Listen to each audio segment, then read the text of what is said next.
after Drake just broke his own silence after he pathetically backed out of his beef with Kendrick Lamar on the Hard Part 6. Between him sounding so destroyed on that track as he made a straight fool of himself by trying to defend his name from all of the allegations Kendrick threw his way in the lamest way possible, to then this response becoming viewed as an even worse song as Drake was proven to be a straight out liar about setting up Kendrick with the items seen on the cover art of his disses like Meet the Grams and 616 in LA. Overall for Drake, it seemed like his best course of action was just to lay low for a while as the entire world does a victory lap for Kendrick as Not Like Us continues to be played everywhere, and with Metro Boomin and the entirety of the BBL Drizzy challenge just making everything around Drake and his defeat in this beef even funnier. There has really been no option that Drake has when it comes to salvaging his reputation at the moment other than to just lay low and hope that he can make a full-on comeback in the future when the hype from this moment has went down. But despite all this, and despite his own words saying that he was backing out of this feud, which he seemed more serious about than anything he has in years, for some reason, Drake has already made his return to the limelight not even a month later on none other than Sexy Red's new album on the 4th track, You My Everything.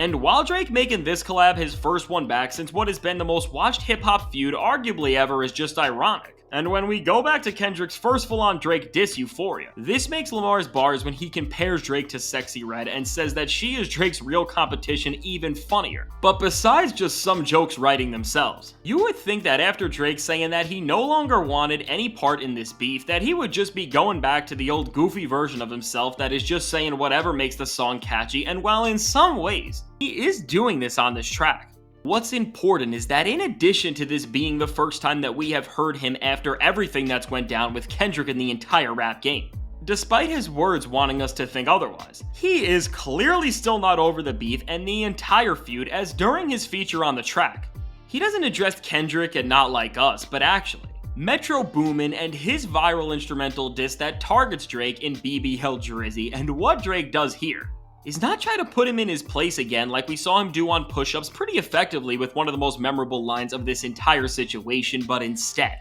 raps over the viral BBL Drizzy beat and in a way responds to the claims Rick Ross started about Drake enhancing the way he looks and that Metro has just turned into one of the biggest memes and viral challenges of the entire year with this beat, and what Drake talks about over what has become the soundtrack to this humiliating chapter in his career right alongside Not Like Us, in an attempt to try to level the playing field for him in some way. Drake defends himself by saying that he has changed girls' lives, and ultimately, the way he tries to push this across is by flipping the title of BBL Drizzy from being a nickname that mocks him for the way he has gotten cosmetic enhancements to instead be used as a moniker for him always being the guy to help girls look the way they want, which he directly raps about with the bars, BBL Drizzy, they want a new body, they ask me for it. And with lyrics like these,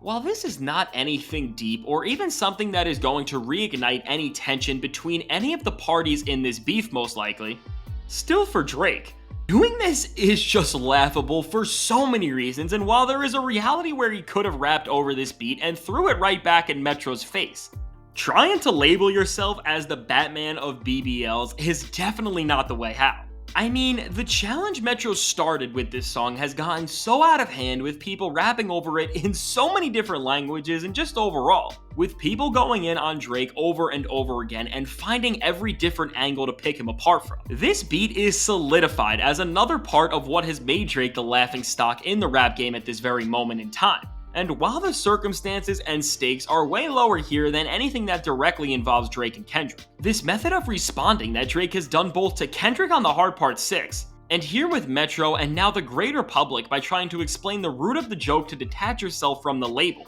just looks ridiculous, and no matter what you say, 99% of the time doesn't just make you look worse, but makes you look insane. And while if Drake would have just said these few bars and not rapped over Metro's beat, people may have reacted differently, as it would be right in line with any petty shot that Drake has targeted somebody with in recent years, which for the most part,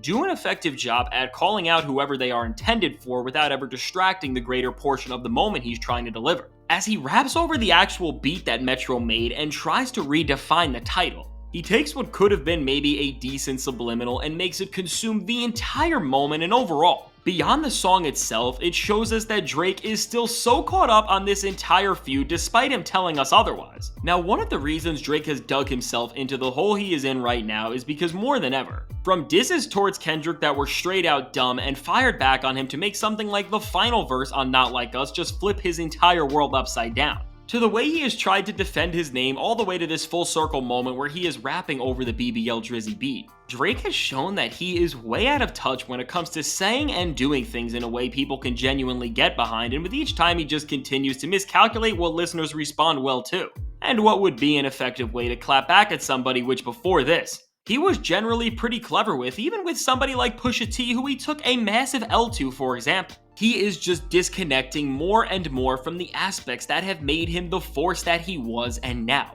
This moment we are witnessing right now is the very consequence of all of Drake's poor choices, and this downfall he has had into this self-obsessive parody of himself, because from hopping on a sexy red track, to rapping over a beat that's made by your rival and just straight up making fun of you, to then defending yourself from said title in the lamest way possible, and then doing all of this just weeks after you were called out for doing pathetic things like this. All in all, Drake is just scrambled up right now in a way where he is a complete and utter mess. And the way that he used to be able to do things, even if they were mediocre and still receive positive reactions, excitement, and laughs from them, now he is just looking lost, confused, corny, and most crucially, everything that has went down with Kendrick, Future, Metro, and everyone else is only occupying up more and more room in his head with each moment that passes. We're all the way to now. He is just doing Kendrick and Metro's jobs for them, as by bringing their bars to life and feeding into the very ideas and jokes that they created, which only gives them more validity.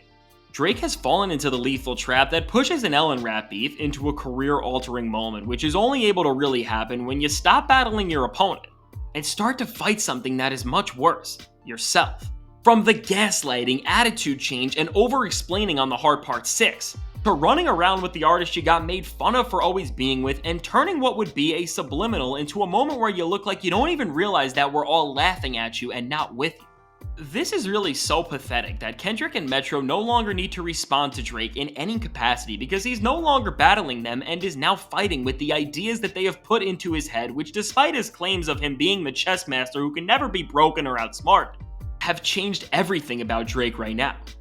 So at this point, and as I have said before, I don't think there's a road that Drake can take right now that will be able to redeem him in a way where he can genuinely get respect back. And the best thing to do would have been to just lay low, but as it looks right now, it seems like he is just going to be running through the motions on features, where he is going to allude to these feuds like he is unscathed from them, but as he references them and morphs the classic Drake subliminal into this over-the-top and corny moment that just keeps adding fuel to an already burnt out fire, it's only going to make him look crazier and crazier, and by never stepping away and giving himself time to really think about how to move forward, Drake is going to stay trapped in this state of limbo where no matter what he does, he cannot escape his own failure. So let me know, what do you think of this new Drake feature, and how does it affect everything going on around him at the moment? I can't wait to hear what you have to say, and if you want to see the complete history of every Kendrick Lamar beef, which really gets surprising and shocking when you see how many people have tried to disrespect him over the years, check out the suggested video.